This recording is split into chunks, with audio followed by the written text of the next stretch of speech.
Then finally, a very important matter, that the change of approach upon the assumption to power of the Trump administration.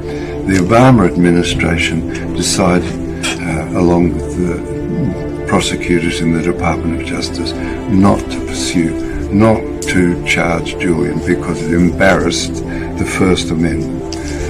That changed when Trump came to power, and in particular Mike Pompeo heading up the CIA.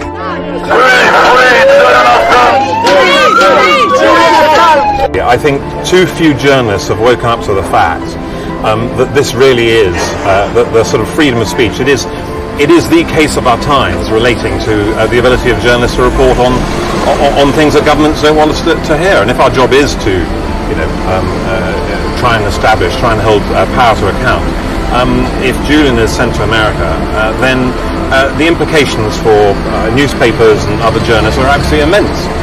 It's terrifying.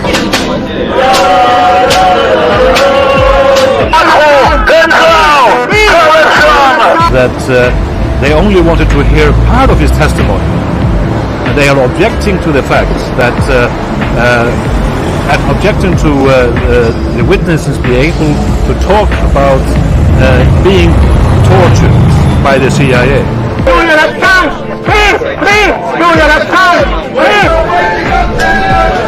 He will be free!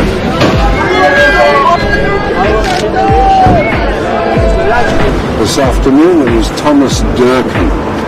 He's an American lawyer from Chicago, and he covered the area of penalties and plea bargaining cooperation. So they give you 175 years, but say if you give up all the names of the WikiLeaks staff and sources, then you only get 100 years, or whatever absurdity they propose.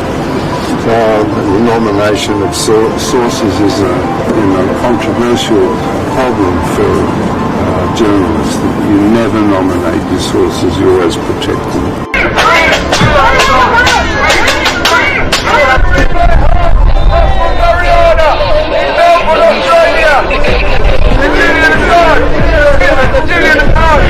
I'm very worried about Julian's health. I'm worried about the strain on him.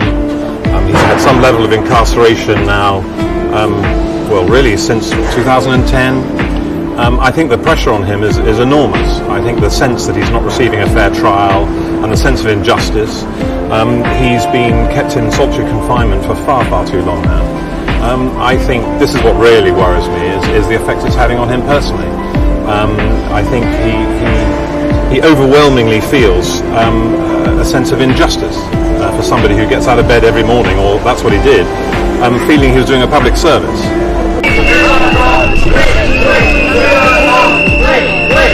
This morning we heard from John Goetz from Der Spiegel about his experience working on the redaction and then publication of the documents. A few points of interest from this morning. He was very adamant that WikiLeaks had not published first the unredacted diplomatic cables, but had republished it, that they were first published by other media and other outlets.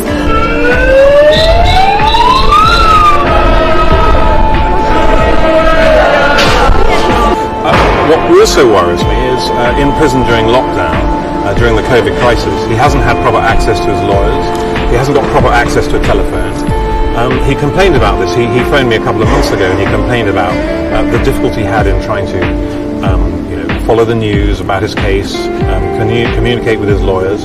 And of course that goes back to the way a Spanish contractor was actually spying on him and his lawyers in the Ecuadorian embassy. So there seem to me to be so many irregularities with the way these things are conducted that you do have to wonder whether there's one rule for Julian and people who challenge government to the extent he has, and another rule for ourselves. And I think that's a fundamental flaw in the way we all believe our justice system should be run. Julian Assange, right now, today, is in court in the UK fighting an extradition trial to the United States. For those who don't remember, this is the guy who's the head of WikiLeaks, right?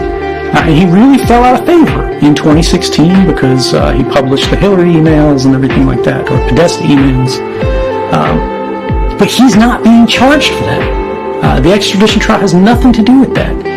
Actually, the U.S. government, under William Barr, right, the current Attorney General, is trying to extradite this guy and put him in prison for the rest of his life for the best work that WikiLeaks ever did. It has won awards in every country, basically around the planet, including the United States, which is the Iraq and Afghanistan war logs, right? Detainee records in Guantanamo Bay. Things that are about explicit war crimes and abuses of power, torture and people who were killed who shouldn't have been killed, violations of use of force protocols, and all of these things, right?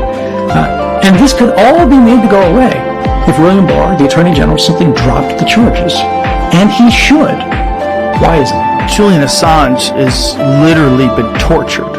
I mean, the guy was locked in that embassy for how many years with no exposure to daylight, just completely trapped. And we've seen videos of him skateboarding around the embassy. I mean, he looks like he's going crazy in there. And now he's in jail and on trial. Most cases where there's a national security case, they'll turn up a guilty plea. I think there's only 6 that haven't. But overall, there's never been a case in the United States where a publisher has been prosecuted for publishing national security items.